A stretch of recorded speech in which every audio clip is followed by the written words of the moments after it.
एक बुलारा व्हाट्सएप भक्त कर रहा है। भगवान श्री कहते हैं, भक्त कुछ एक प्रकार की प्रारब्ध होती है जो अवतारों को भी भुगतनी पड़ती है, वह भी इससे मुक्त नहीं है। ऐसी ही प्रारब्ध तेरी थी, तुझे इसका भुगतान भुगतना ही था। मैंने प्रारब्ध नहीं बदली, लेकिन इस भोग की जो पीड़ा थी वो मैंने सह कर ली, वह मैंने अपने ऊपर ले ली। है संसार में कोई ऐसा माई का लाल जो ऐसा करने वाला हो? परमात्मा के सिवा, परमात्मा के अतीत, अपने समर्पित के लिए, अपने शरणागत के लिए इससे बढ़ के भगवान और क्या करे।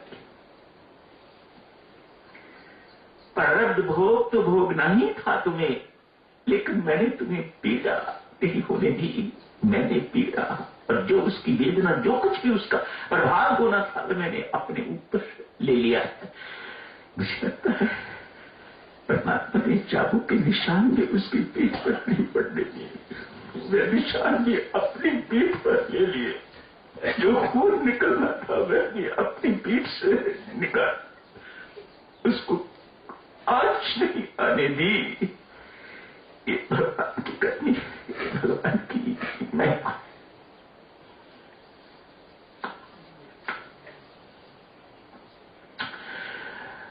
बेशरणागति, बेसमर्पण, कोई कागज पर लिखवा लो, कभी किसी को शांति, संतुष्टि, परम शांति, परमानंद की प्राप्ति नहीं हो सकी। आज एक बहुत बड़ी जाने पहचाने महात्मा की महर्षि की बात करते हैं, महर्षि व्यासदेव। भक्तों की दो का संकलन किया, ब्रह्मसूत्र लिखे, पुराणों की रचना की, अध्यात्म रामायण की रचना की। इतना काम जिंदगी में युगों युगांतों तक किसी अन्य महर्षि ने, किसी अन्य महात्मा ने नहीं किया। पूज्य संसार भर में महर्षि व्यासदेव की पूजा होती है। आज ये सब कुछ करने के बाद सरस्वती नदी के किनारे अकेले बैठे हैं, आंखों में आंसू, उदासी के आंसू। बड़ा ही संतोष होना चाहिए।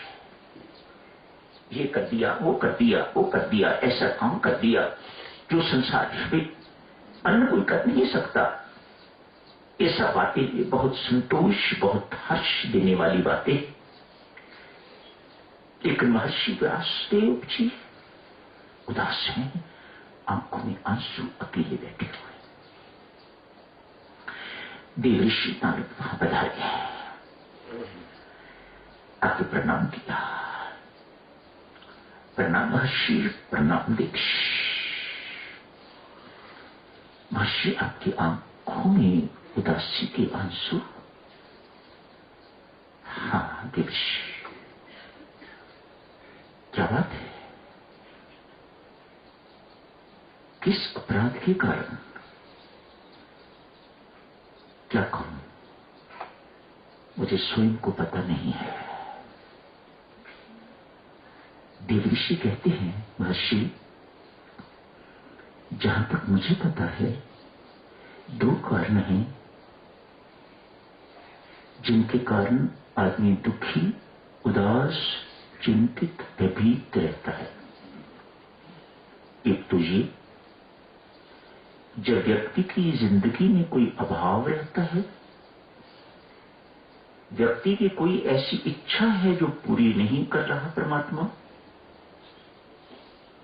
वह अभाव दुखी रखेगा, उदास, चिंतित रखेगा, भयभीत रखेगा, बेचैन रखेगा।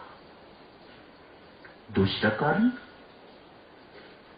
एक कारण, दूसरा कारण, यदि किसी का स्वभाव किसी का आचरण, किसी का व्यवहार कटु है, कठोर है, बड़ी बारीक बातें कही देवर्षि नारद ने, व्यंग्यात्मक है, उग्र है, उसे भी शांति नहीं मिलेगी। महर्षि ने दोनों बातें सुन ली हैं। कहा देवर्षि, बहुत कुछ किया है मैंने, मुझे लगता है जो करना चाहिए था वह नहीं हुआ, मैं अभी तक परमात्मा का नहीं हुआ, मैं परमात्मा के समर्पित नहीं हुआ, मैं परमात्मा की शरणागत नहीं हुआ अभी तक। मेरी जिंदगी में इसी अभाव के कारण मैं आज बहुत उदास हूं। देवर्षि तत्काल समर्थन करते हैं। हाँ महर्षि, ये ज्ञान का अभिमान, ज्ञानी होने का अभिमान, विद्वत्ता का अभिमान देवर्षि नारद यहां कहते हैं। कवि साधुजनों, रामकृष्ण परमहंस ने मां से कहा, मां बड़े बड़े विद्वान मेरे पास आते हैं, मैं बुद्ध, मैं अनपढ़, मैं उन्हें क्या जवाब दूं? वो इतने विद्वान, प्रकांड विद्वान, मैं उन्हें क्या जवाब दूं? मुझे विद्या दे। मां ने कहा, पुत्र क्या मांग रहा है? जानते हो इन विद्वानों और प्रकांड विद्वानों, बड़े बड़े महापुरुष अपने आप को कहलाने वाले, इनकी दुर्गति क्या होती है मैं तुम्हें बताऊं? धरती नाली के कीड़े मकोड़े बनते हैं, और मैं नहीं चाहती कि तू वैसा बने।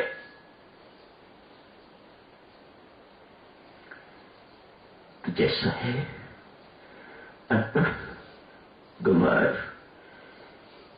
पर सरल है, ठीक है। ऐसी विद्वत्ता क्या करनी जो अभिमानी बनाए, ऐसी विद्या क्या करनी जो अभिमानी बनाए। विद्या वह जो विनयवान व्यक्ति को बनाए, जो चरणों की, हर एक के चरणों की धूली बना दे, वह बड़ा विद्या, वह विद्या। रामकृष्ण, तू ऐसा है,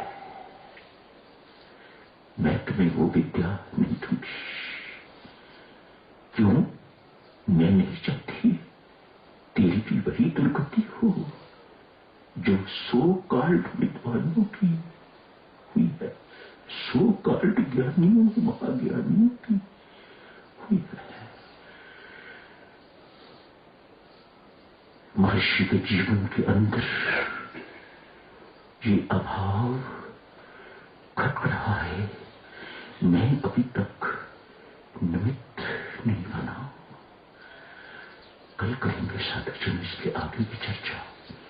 आज यही समाप्त करने की इजाजत दीजिएगा।